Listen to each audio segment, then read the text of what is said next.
there are two phases of life. Two phases of life. The mortal life and the eternal life. Mortal life.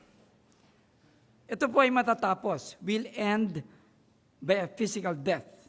Hebrews 9:27 says, and as it is appointed unto men once to die, but after this is the judgment.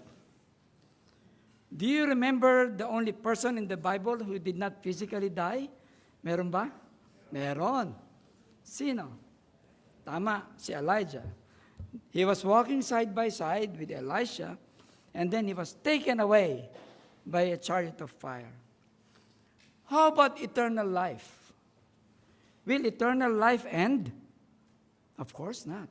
Kaya nga tinawag na eternal kasi walang katapusan.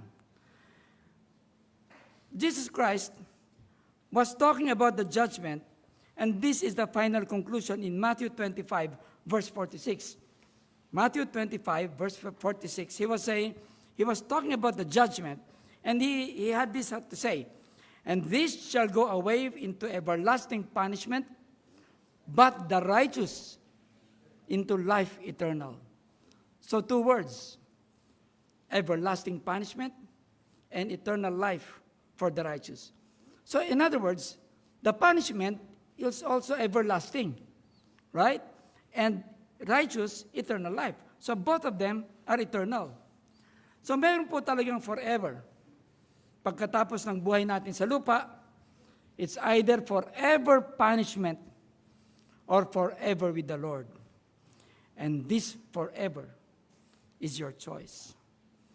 If there is a person among us who is not yet sure whether you are going to heaven or to hell when you die, this is the day that you will have to see, that you will look at, titingnan po ninyo kung saan ninyo gustong papunta, where you will want to go into that kind of everlasting life.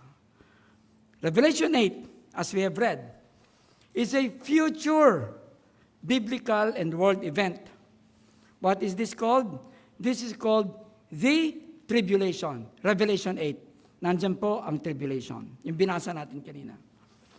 Tribulation is actually 7 years and will be divided into 2 again. That tribulation, regular tribulation or regular paghihirap or regular punishment for 3.5 years. This will be followed by another 3.5 years, which is the great, mas matindi na, the great tribulation. During the great tribulation, there will be more of God's fury and wrath that will be unleashed to the world. Ang simula po ng tribulation period ay mababasa natin sa Revelation 6. And I would like to praise the Lord for we have been given the opportunity and time to look at and to study Revelation. It starts at Revelation 6. And today, we will go to Revelation 8, which has been considered the Great Tribulation. The other month, we started with Revelation, with the silence in heaven, and now we will go into chaos. I would like to invite all of you to please stand up and open your Bibles to Revelation 8, 6 to 10.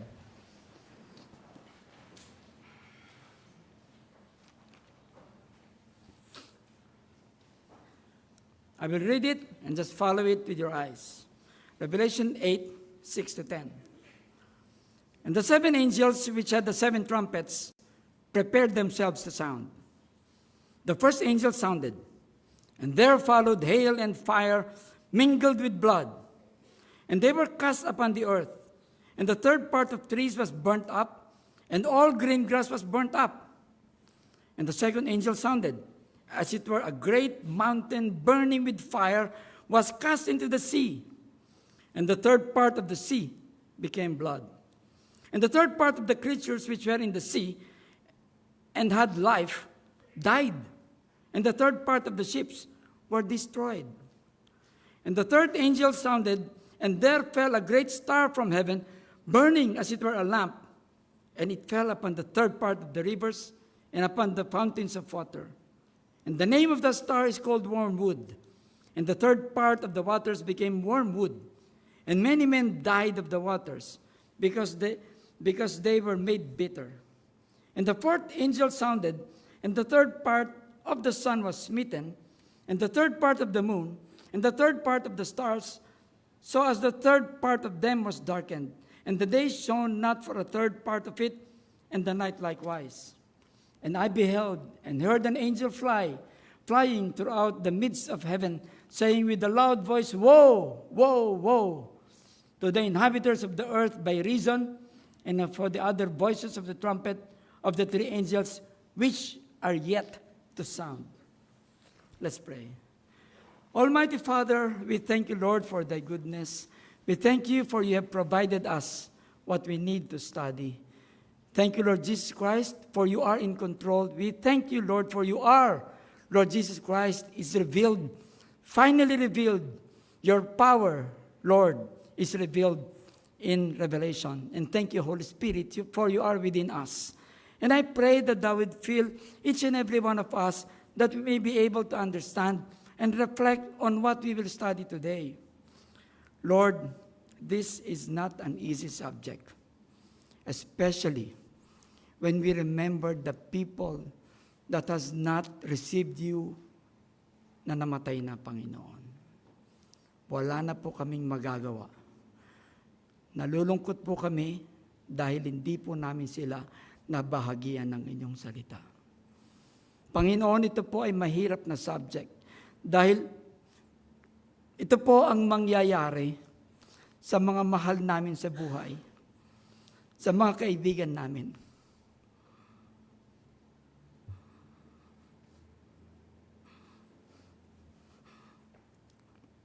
Kapag hindi kayo tinanggap.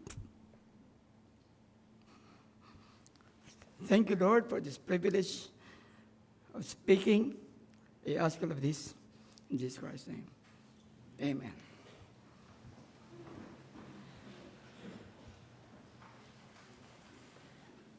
It is not an easy subject, isn't it?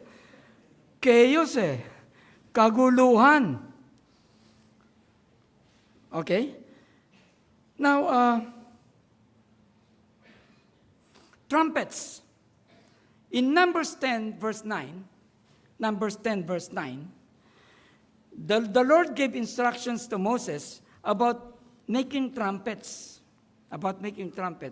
And he gave instructions when these trumpets should be used. Numbers 10:9. Numbers 10:9 says, ganito gawin niyo, you just retain your finger or your marker on Revelation 8, and then as much as they would like to go with us there, it's okay, pero pag hindi, ako babasa. Revelation 10:9-8, and when you go to war in your land against the enemy who attacks you, then you shall sound an alarm with the trumpets, so that you will be taught off by the Lord your God and be saved from your enemies. So that is the significance of trumpets. That is how trumpets should be used, na sinabi ng Panginoon kay Moses. Sounding of trumpets is actually an alarm whenever Israel goes to war. Now in Revelation 8, it is not Israel who will be going to war, but Jesus Christ himself is going to war with the Antichrist and with the unbelievers. Kung mapapansin natin at bibigyan din natin ng diin, makikita natin na itong mga trumpets ay judgment o paghukom or judgment. Ito po ay hindi patungo diretso sa tao. This judgment is judgment to the environment. Itong mga to ay patungo sa ginagalawan ng tao na magkakaroon ng epekto sa tao. So indirect pa lang ito. Because later on, you will see in the other trumpets that it is actually against the people already. So in other words, introduction lang ito. It's just against the environment. For those who are taking notes today, we will have a very complicated outline. Our outline will be trumpet 1, trumpet 2, trumpet 3, and trumpet 4. O, di ba? Complicated. Pag nag-notes po kayo, trumpet 1, 2, 3, and 4. Let's go to first trumpet. Revelation 8:7. The first angel sounded, and there followed hail and fire mingled with blood. And they were cast upon the earth, and the third part of the trees was burnt up, and all grass were burnt up. O, tanong muna, ano ba yung hail? Diba? What is hail? Hindi tayo masyadong kasi hindi natin madalas nakikita o nararanasan ang hail. What is hail? Hail is ulan na may yelo. Okay? Ulan na may kasamang yelo. This one is due to, ito pong hail na to, ay dahil sa mabilis na pag-akyat ng mainit na hangin, itutulak niya yung tubig paakyat doon sa freezing point. At dahil mabigat na, ito ay babagsak sa lupa bilang solid. Yan ang hail. It will come as droplets because of the freezing point. Babagsak ito na ulan na may yelo. Yan ang hail. Ang average size po ng hail ay maliit, 5 millimeters. Ganito. So, pag tumama sa yan, hindi mo mararamdaman, uy, sarap, nababasa yung buhok ko. Naaayos ko kasi kumukulot na eh. Mahaba na. 5 millimeters. But, it can go as much as 15 centimeters. This is 10. This is 15 centimeters. It can be as big as this, ang hail. Yan po ang average size. Hail can become 5 millimeters to 15 millimeters. Pag centimeters, kapag 15 centimeters na yan, blocking yellow na yan. Patay yung tatamaan. Diba? Blocking na yan eh. The hail, in this verse, could be due to the warm air. If you would remember, nagkaroon ng earthquake. The earthquake brings volcanic eruptions. Warm air goes up. So, nagdala ng hail. This could be a scientific explanation. Not all in the book of Revelation can be explained scientifically. Not all. But as much as we can, we try so we can understand. But there are times wherein we just cannot find any explanation. And we will just accept it as divine event. Okay? Pero ito, pwede. The earthquake, volcano, warm air goes up, babagsak, hail. Pero dito, sa nabasa natin, magkahalo ang ulan na may yelo at apoy na meron pang dugo. So, tatlo. Hail, fire, and blood. Okay? The hail, we can explain. The fire, we can explain. Lava, pabagsak. The blood, we cannot explain. But let's take it that way. This is divine judgment. Bumabagsak sa kalangitan ang ice cubes o bloke ng yelo na may apoy at may dugo. Okay, saan ka magtatago pag nagkaroon ng hail? Saan magtatago ang tao? Pag nasa open ka, maaari kang tamaan ng bloke ng yelo. Tapos, okay? Pag nandun ka naman sa shade at babagsak naman yung apoy, masusunog naman yung kung saan ka nagpunta. There will be fire. And blood, it must be a very bad situation. But this is only trumpet 1. Okay? According to my favorite AI, the deadliest hail, there is a deadliest hail recorded in history. Ito po ay nangyari sa Uttar Pradesh, India. It happened on April 30, 1888. Okay? 1888. Bumagsak ang ulan na may kasamang yelo sa isang open field. During that time, meron pong mga farmers na nasa open field. Tinamaan sila nung hail. Yung mga magsasaka, nagbagsakan ng ulan na may yelo at tawag hail na, alam niyo kung gaano kalaki? Mas malaki pa sa tennis ball. Tennis ball, nanonood kayo na Alex Ayala, di ba? Ganyan na hawak niya. So, mas malaki pa sa tennis ball yung bumagsak na hail. 1888, sa India. Maraming namatay because of fatal head injuries. 246 people died. They died of the effect of hail. Hail pa lang yon. Wala pang fire. Ang pinakamalaking, the biggest recorded hail in history, ang pinaka-record na pinakamalaking hail, 20 centimeters. 10, 20, yan. Bloke. Yan ang pinakamalaking hail na na-record sa history. At ito ay may bigat na 1 kilogram. At kapag bumagsak ito, ang speed niya ay 160 kilometers per hour. It will get the wind out of you right away. Ang magiging epekto nito, kapag hinipan na, when the first trumpet will be blown, the effect will be malawakang sunog dahil babagsak na apoy, malawakang destruction of life and property dahil sa apoy, at malalaking yelo. Because of this, 1/3 of trees, 1/3 of grass, and 1/3 of trees,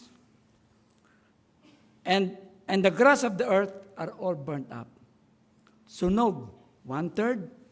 Lahat ng grass in the earth, sunog. What is the target of the first trumpet? The soil, the forest, and the crops. Hindi pa tao yun. Okay? Mayroong nangyari sa kasaysayan ng mundo. Makikita ito sa Exodus 9, 22-25. Exodus 9, 22-25. Huwag na kayo pumunta doon. But this is the 7th plague na nangyari sa Egypt when Moses wanted to he was commanded to take the Israelites out of slavery from Egypt and talk to Pharaoh that they be freed. But Pharaoh would not. And so the Lord gave many plagues. And the 7th plague was hail coming from the heavens. Okay?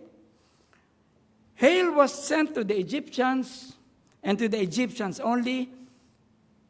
There was no hail on the land of Goshen kung nasa na Israelites. Okay? At that time, plants and animals were hit. At lahat ng puno ng mga pananim ng mga Egyptians nasira. Exodus is history, while Revelation is the future. If it has happened before, in Egypt only, it can happen again for the whole world. Right? When the first trumpet was blown, 1/3 of earth is burned, 1/3 of trees are destroyed, all green grass are consumed. Na bukod sa direktang epekto ng sunog sa mga tao, meron ding itong indirect effect sa mga tao. Well, trees or puno, what do they produce? They produce oxygen, right? They produce oxygen. They produce the free oxygen. Kasi oxygen sa hospital may bayad yun. So they produce the free oxygen. Dahil 1/3, ano ba Tagalog na 1/3? Help me please. 1/3. 1/3 na lang. Masyadong haba, 3 bahagi. So, 3 bahagi ng mga puno ay masusunog. Therefore, 3 bahagi din ng oxygen, mawawala. Di ba? We can just imagine that the government will be spending a lot of firefighting. Parang pag pinapatay nila yung mga sunog sa California, they will spend a lot of money for fighting, which will definitely bring cost. All green grass are consumed. What will be the effect on grazing animals? Okay? Alam niyo po, sa panahon na yon, magiging mahal ang presyo ng baka. Okay? Magiging mahal. So sabihin niyo sa kaibigan niyo, mag-steak ka na ngayon. Pagdating sa Great Tribulation, magiging mas mahal pa ang steak. Kaya wala kayong problema. If you are saved, there's no problem. There will be more and more and more in heaven when you will be having the feast. But you tell your friend, buy the steak now. Because in the future, steak will be very, very expensive. 80 to 85% of milk production in the world comes from cows. Pati gatas, magmamahal. So, sabi mo sa kaibigan mo na hindi pa saved, drink a lot of milk habang mura pa. There will be heavy toll on economics. What we see these days would be, kapag merong isang lugar na tinamaan ng destruction or devastation, yung mga bansa tulong-tulong, di ba? They help each other to build that place. You know what? During the Great Tribulation, there will be no help. Why? Because everybody will be taking care of themselves.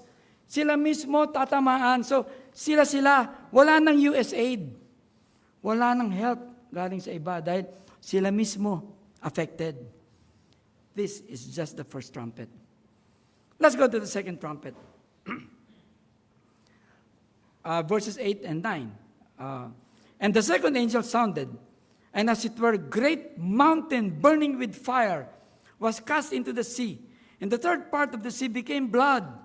And the third part of the creatures which were in the sea and had life died. And the third part of the ships were destroyed. Sabi dito, as it were a great mountain burning with fire. Siguro hindi ko na kailangang explain sa inyo kung anong itsura ng mountain, ano? Napakalaki nito. Now, Bible scholars say that this could be a meteor or an asteroid. Okay? Sabi nila, it could be a meteor or an asteroid. Now, my question, do asteroids hit the earth? Meron bang tumatama ngayon na asteroids? Would you know? Yes or no? How many would say, yes, asteroids do affect the earth? Raise your hand. How many says, no? Doesn't really, okay. Yes. On a regular basis, asteroids arrive the earth on a regular basis. But, habang pumapasok pa lang sila sa atmosphere, sumasabog na. Sumasabog na yan, kaya dumarating sa atin dito na sand. So we don't feel that asteroids anymore. It comes, so siguro pag naglalakad ka sa open, sabi mo, ba't kaya may buhangin ako sa, may asteroid. Diba?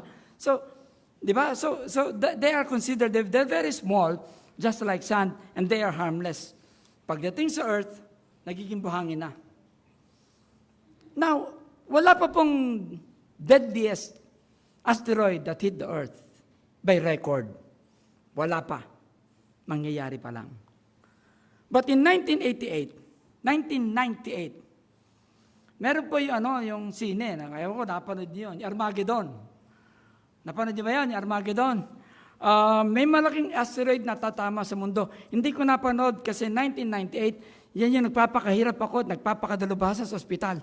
Kaya hindi ko alam na meron palang sinihan. So, I did not know. But there is a movie, Armageddon, at dito po sa movie na to, merong malaking asteroid na tatama sa Earth. Nagpanik ang buong mundo. Sa movie to, ha? At ang mission ng aktor, mapasabog ito ng nuclear bago dumating sa Earth. Kasi hindi siya sumasabog eh. Palapit na ng palapit. Sorry, hindi ko alam ang ending. Hindi ko nga napanood eh. Diba? I-research nyo na lang kung anong ending ng Armageddon. Okay? Bitin, ano? In December 2004, NASA, National Aeronautics Space Association, NASA, okay? Kung saan ako nirecruit dati para maging astronaut. Hindi, biro lang. In December 2004, they discovered an asteroid approaching the Earth. 2004, December.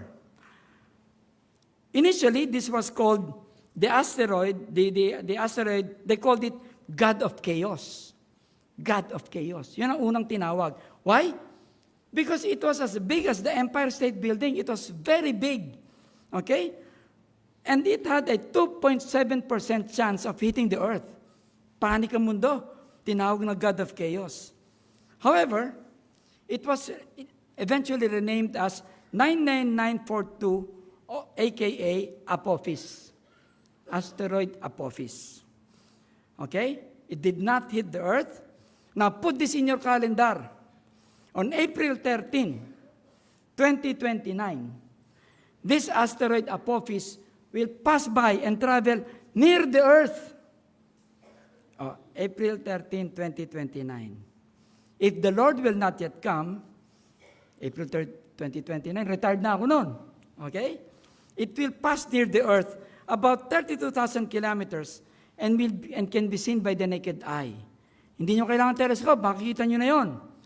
It will be very bright and could be seen in Europe, Africa, and Western Asia. Hindi siya tatama, pero dadaan ng malapit. Okay. Hindi kaya lilihis yun? Ngayon ko naisip yun, ha? Hindi kaya lilihis yun? Now, during the Great Tribulation, when the second trumpet is blown, a burning asteroid will hit the earth as big as a mountain, and it will not be a near miss, but it will be of great impact. Hindi na near miss. Tatama na talaga itong asteroid na to. Sa tribulation, makikita natin na ito ay tatama, gabundok ang laki na asteroid. Hindi na ito tulad ng mga asteroid ngayon na bumabagsak na parang buhangin. Ito ay direktang tatama sa dagat. 1/3 of the ships will be destroyed. Future tense, will be destroyed. There is an estimated ocean-going 110,000 commercial ships as of today. Dami palang barko, no? 110,000 commercial ships sailing across the ocean. Carrying, what do they carry? They carry goods, yung mga cruise ship, they carry people, they carry economy. Di ba? Yung mga kotse ninyo na binili ninyong yung mga BYD, dumarating dito yan. Sa pamamagitan ng ship. Okay? Okay? So, they carry goods and economy. Now, out of these 110,000 ocean-going ships, 33,000 ships will be destroyed. Ang dami nun. Now, out of these 110,000 ships, there are 11,000 oil tankers. Oil. Ano dala nun? Oil. Okay? Now, kung 1/3 ng oil tankers masisira, magiging sobrang mahal. 3,300 oil tankers will be destroyed. Magiging napakamahal ng presyo ng petrolyo. It will be very expensive. Why? As of now, only 140 oil tankers cannot pass through the Strait of Hormuz, and it's already very expensive. 140 lang ang hindi makadaan. Pero ito 3,300 tankers will be destroyed. Oil prices will be very, very expensive. When the second trumpet is blown, aside from 1/3 of ships are destroyed, 1/3 of sea becomes blood. 1/3 of marine life dies. Now, what we are talking about is actually cause and effect. There is a cause and the environment, and there is an effect. Now, if you mix blood, pwede nyo laruin to, yung mga medtech, because you play with blood. If you mix blood with salt water, what happens? Blood and salt water, physiology. If you mix blood and salt water, water from the cells gets out and will make the salt water less salty. Okay? If you mix blood and salt water. If you make the salt water in the oceans less salty, marine life will die. Dahil yun po ang dapat na kanilang salinity. Pag binaba mo yan, mamamatay sila. That could be the reason why marine life will die. If the phrase become blood, it can also be a metaphor o talinhaga. There could be sudden heat on the sea with ash. Nutrients will be displaced and you will produce a red tide. O yun, kilala nyo na yun. Kung ano yung red tide, di ba? It kills people when they eat red-tide marine food. That is the second trumpet. Let's go to third trumpet. And the third angel sounded, and there fell a great star from heaven, burning as it were a lamp. And it fell upon the third of the rivers, and upon the fountains of waters. And the name of the star is called Wormwood. And the third part of the waters became wormwood. And many men died of the waters because they were made bitter. Ang mga pinanggagalingan ng inumin natin, ang mga panggagalingan ng inumin, ay ang rivers and fountains of water. So sinabi dito, magiging mapait yung pinanggagalingan ng inumin ng tubig. Noong una sabi ko, ang magsusurvive mga Ilocano. Diba? Mga Ilocano, magsusurvive ang Ilocano sa third trumpet. Kasi, ang Ilocano, dapat pag kumain ng pinakbet, dapat may ampalaya. Ang ampalaya, ano ba to? Mapait. Okay? So sabi ko, there is a chance that Ilocanos can survive. Okay? Now, seriously, this is another celestial body, perhaps a comet. Okay? And the third trumpet is born. Why? Dahil sinabi dito, like a lamp. Pag magsindi kayo ng gasera, yung mga bata, alam niyo ba kung ano yung gasera? Or a candle. If you light it, ano ba yung shape ng flame? Di ba ganyan?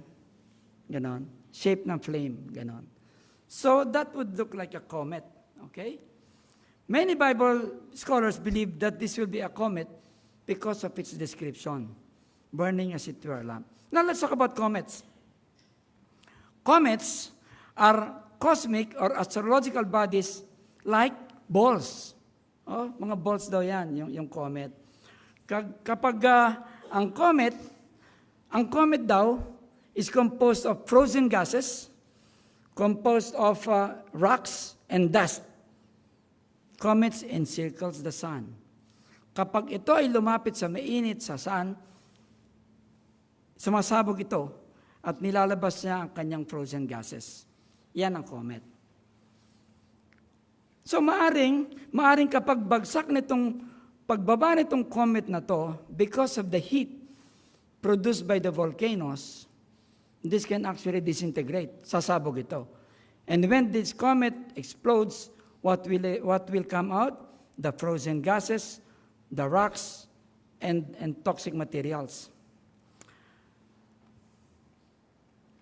As of today, August 2, 2026, there has been no direct impact of comet in recorded history. No direct impact.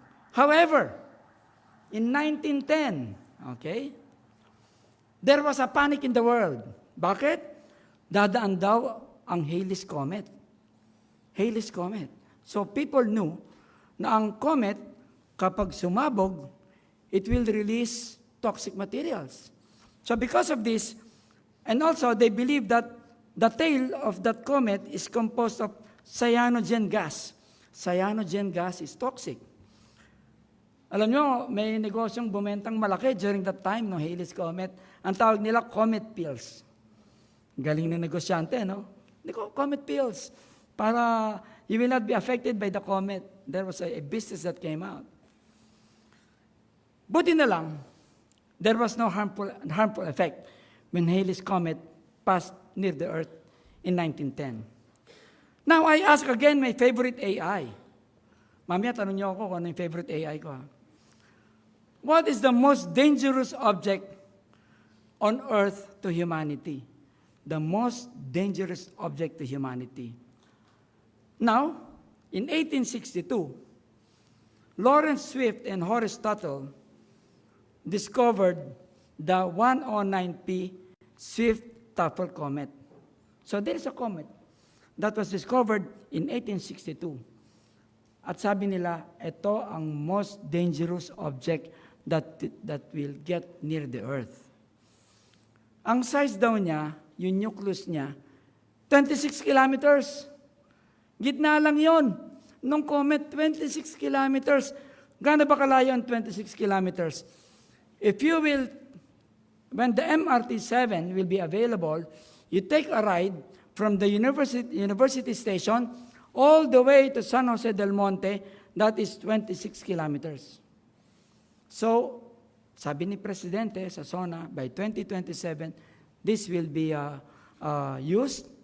So, when you first use MRT, you go to San Jose del Monte, and then you think that is how big the Swift-Tafel comet is. Okay? Ang comet na ito, dumaan na pinakamalapit sa Earth noong 1992. Okay? Now, again, put this in your calendar. Dadaan ulit ito sa 2126. Kung buhay pa kayo nun. Dadaan ulit ito sa 2261. Kung hindi pa mag-rapture. Kahit po yung apo namin na 19 weeks old pa lang ngayon, palagay ko, patay na rin siya by that time. But that is the most dangerous object that can come near the earth. Now, let's go to the verse. Sinabi dito ang salita, there is a star, there is a comet that will come, and its name will be wormwood. Wormwood. Now, wala pa pong nakikita ang scientist na paparating. So shall we say, matagal pa siguro ang rapture kasi wala pa nakikitang comet eh. No, because the comet can come as a surprise. It can come very, very fast, and before you know it, andyan na. So it's still possible. Now, wormwood can probably be a comet, but it will not have a direct hit. Tulad ng usual comets, it will not have a direct hit. Bakit? Kasi pag bagsak niya rito, mainit ang environment, maglalabas siya ng mga toxic substances. The blowing of trumpets 2 and 3, they have similar event. Alam niyo ba nangyari na ulit ito? Noong Exodus 7, 17, 20, 21, this event has already happened in the past. What happened in the past? The Nile River became blood. This will be the effect of the wormwood. The river will become blood. Ngayon, what happened in the past can happen again in the future. Pero hindi na lang sa isang ilog, but 1/3 of the river system in the world will be affected. Habang lumalapit po ang wormwood in the atmosphere as a natural phenomenon, it can disintegrate in the atmosphere. However, kapag nag-disintegrate na, babagsak ang cyanide, hydrocarbons, heavy metals on the watershed, yung mga inumin natin, making the taste bitter, mapait. Now, wormwood is actually a plant. It is an intensely bitter plant. Napakapait po ng tanim na to. Noong pong panahon ni John, when he wrote the book of Revelation, wormwood, what they were doing was they would extract the juice of that wormwood and then binibigay sa mga tao as kontrabulate. Antihelmintic. Kontrabulate ang wormwood. Now, hindi po sinabi ng Bible that wormwood is growing on the asteroid or on the comet, but it says it is like wormwood. Dahil inihambing ito sa pait. Ito, so magiging mapait ang tubig. Tinanong ko ulit yung aking favorite AI. What ethnic Filipino group have a preference for bitter taste? Ano ang grupo ng mga Pilipino na mahilig sa mapait? Okay. Bicolanos? Yes or no? No. Ano bang gusto nila? Maanghang. Pag hindi ka mahilig sa maanghang, hindi ka Bicolano. Di ba? Kapampangan ba? Hindi. Bakit? Dahil, sabi ng AI, ang hilig ng mga Kapampangan ay yung mga malasang pagkain. Tulad ng sisig. Di ba? Malasa yan. So, ano ba yung Pampangas best? Tusino yun. Di ba? Matamis yun. So, hindi sila. Okay. Yung Katagalugan. Ano ba ang hilig na taste ng Katagalugan? Balance. Tama. Balance. Balance ng maalat at maasim. Tulad ng Adobe. Ay, hindi, adobo. Di ba? Bistik. Ano ba tawag doon? Bistik Kapampangan? Hindi. Bistik, Tagalog. Balanse ng maasim at maalat. Ay, yung Bisaya, Brad. Yeah, that's right. They lean towards salty. Salty like sugba o yung inihaw. Luoy. Lauoy. Ano ba yung lauoy? Oh, yan medyo maasim din yan, di ba? So, lauoy. This is the preference of the Bisaya. So, sabi ko, paligay ko, survivor ang Ilocano. We have a preference for bitter taste. Di ba? Sinong Ilocano ang ayaw ng pinakbet? Dapat may ampalaya. Okay? Kagabi, ang ulam namin, pinapaitan. So sabi ko, yeah, I think the Ilocanos will be the only ones who will survive this wormwood. But wormwood has been used in the Bible. In Deuteronomy 29:18, sabi dito, lest there should be among you man or woman or family or tribe whose heart turneth away this day from the Lord our God to go and serve the gods of these nations, lest there be among you a root that beareth gall and wormwood. Sabi sa Lamentations, he that filled me with bitterness, he that made me drunken with wormwood. Therefore, in the Bible, wormwood is actually used as a punishment for sin, as calamity or divine judgment. Ginagamit ang wormwood as punishment for sin. E naisip ko na naman, baka naman pinaka makasalanang mga tao, mga Ilocano. Kasi ang hilig namin, mapait, di ba? Anyway, joke lang po sa mga kapwa kong Ilocano. Okay? Now, the rivers and mountains, the water becomes wormwood or becomes sobrang pait. People are being punished with bitter tasting water. You know, wormwood can be beneficial and can be harmful. Sinabi ko kanina, di ba? Kapag nilagyan mo ito sa tubig na parang tsaa, pwede ito. Kontrabulate. Ano ba yung iniinom ng mga Compantrin? Compantrin. Made from wormwood. Okay? Kapag konti, kontrabulate. And then sometimes, it gives accent to the tea. But, if you take this in large amounts, then it becomes dangerous. Why? Because it has a chemical called thujone. Thujone. Thujone. Now, large amounts or consistent amounts of wormwood on the drinking water which contains thujone will have neurotoxins or seizures. Magkukos ng seizures, renal failure, and some other bad health effects. Pasensya na kayo mga Ilocano, pero pag tinake nyo yung madaming wormwood, mangingisay pa rin kayo. Okay? The people, now, it would be very easy, then I will not drink from that wormwood. Okay? If you don't drink from the potable water, then what will happen to you if you don't drink?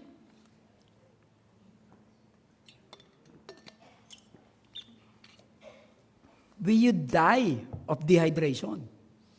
Diba? You die of dehydration. Therefore, you will not have any choice. Drink that wormwood and have a slow death, or not drink anything and you have a faster death. Now, let's go to the last trumpet. The last trump. Hindi, just the last trumpet for today. Trumpet number 4. Kasi meron pang 5, 6, 7.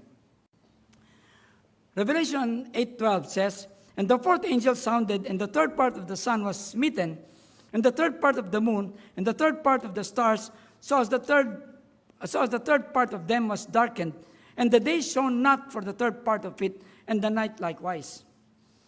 Alam niyo, there is also a similar event again in the past, in Exodus 10, 21, 23. This was the time when there was darkness in Egypt, but there was light in Goshen, where the Israelites are. Yung pong mga darkness in Egypt in the time of Exodus, some Bible scholars try to explain this. Sabi nila, this could be Kamsin. Kamsin is actually severe sandstorm that it blocks the sun. So magiging madilim. Pero hindi na block sa Goshen. But according to Exodus, it is not just outside of their houses, it is also inside their houses. So the Egyptians were kapa-kapa na lang sila noon for 3 days because the Lord did not allow light to shine in Egypt. In Revelation 8:12, the reason for the darkness is 1/3 of the sun was smitten, 1/3 of the moon was smitten, 1/3 of the stars were smitten. Pinalo, tinusok, or in-strike. There is such thing as volcanic winter. Okay, volcanic winter. It is a scientific term. Volcanic winter is a global temperature drop. This is caused by massive volcanic eruptions, raising sulfur dioxide, ash into the atmosphere, and then blocking the sunlight. This is what you call volcanic winter. Now, historians and scientists agree that this phenomenon of volcanic winter has happened in the history of mankind. Itong volcanic winter. If you ask your Gemini, my favorite AI, kasi yun dahil yun na libre, di ba? Gemini, when is the worst time to be alive? Huwag niyo mga gagawin niya, pag-uwi niyo, i-type niyo sa Gemini, when is the worst time to be alive? Okay? Not during the bubonic plague of pandemic, wherein 25 to 50 million in Europe and Asia died. Not during the recent pandemic of coronavirus, but Gemini AI has put 536 AD, 536, the year 536, as the worst time to be alive. Buhay na ba kayo nun? Kahit yung mga lolo natin, hindi pa. But what happened in 359? There was a mysterious fog that covered Europe, Middle East, and parts of Asia for 1.5 years. Now, they tried to explain this. Si Byzantine historian Procopius, ang sabi niya, I quote, For the sun gave of its light without brightness. Summer temperatures fell down to 1.5 degrees centigrade. Summer, naka-jacket yung mga tao. During that time, snow fell in summer in China. During that volcanic winter. This brought starvation on the areas affected. Itong phenomenon na ito has been a puzzle for many years until recently, they used an ultra-precise analysis of ice sa mga glacier. Inanalyze nila. And now they agree that before the 536, there was a cataclysmic volcanic eruption in Iceland. Ito ang Europe, ito ang Iceland. Sumabog daw ang napakalakas na volcano sa Iceland. Yung ash niya, tinakpan niya ang Northern Hemisphere, kaya nagkaroon ng volcanic winter. Verse 12, what we read, could be a volcanic winter. Brought about by massive volcanic eruptions, brought about by earthquakes, brought about by the Lord answering the prayers of the saints. Verse 8 could be literal. Maaring talagang papaluin niya ang sun, causing sunspots. If there are sunspots, kumbaga parang may peklat yung sun, 1/3 will not come out. It could be. We do not know. We do not know. But this is a divine possibility. The trumpet will bring fire. The fourth trumpet will bring extreme cold. And people will now agree that there is a full-blown climate collapse. Hindi na malaman ng Pag-asa kung nasasabihin niya. Kung mainit o malamig. Economic impact of the loss of 1/3 of solar heat will be devastating. Let's go to the last verse. And I beheld and heard an angel flying through the midst of heaven, saying with a loud voice, Woe, woe, woe to the inhabitants of the earth, by reason of the other voices of the trumpet of the three angels which are yet to sound. Ano ibig sabihin nito? Ano ang sinasabi ng angel? Sabi ng angel, kung nahihirapan kayo sa unang 4 na trumpet judgment, mararanasan niyo pa ang mas matinding judgment kapag hinipa ng 5th, 6th, 7th. Mas matindi pa. Kung mapapansin natin, 1/3, 1/3, 1/3. Bakit hindi kaya buo kaagad? To me, I believe, 1/3, because the Lord is still giving people a chance to repent and accept Christ. Grabe. Even in the midst of wrath, even in the midst of anger, mercy abounds. Sa katapusan ng chapter 8, halos sira na ang earth at heavenly bodies. Kaya't ang nag-aaral ng Revelation, masasabi natin na kaya pala babaguhin ang earth tsaka heaven kasi sirang-sira ang earth at ang heaven. Now, in conclusion, the book of Revelation was written to be studied.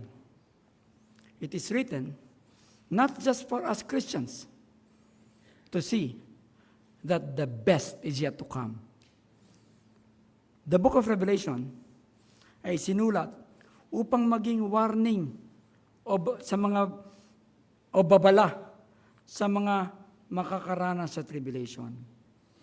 Maaring meron sa atin ngayon ang hindi pa nagsisi ng kasalanan. There might be a person who have not repented of his sin, or hindi mo pa tinatanggap. You have not received Jesus Christ as your Savior and Lord. You do this today. Because if not, you will surely 100% experience the great tribulation. It's your choice. My brothers and sisters, marami pa sa iyong mga mahal sa buhay. Marami pa sa iyong kamag-anak. Marami pa sa iyong kaibigan. Marami pa sa mga nakakasalamuha mo sa araw-araw ang makakaranas ng Great Tribulation. Ikwento natin sa kanila ang divine judgment. Maniwala man sila o hindi. Not to let them know, you tell the story so that Jesus Christ will be revealed to them.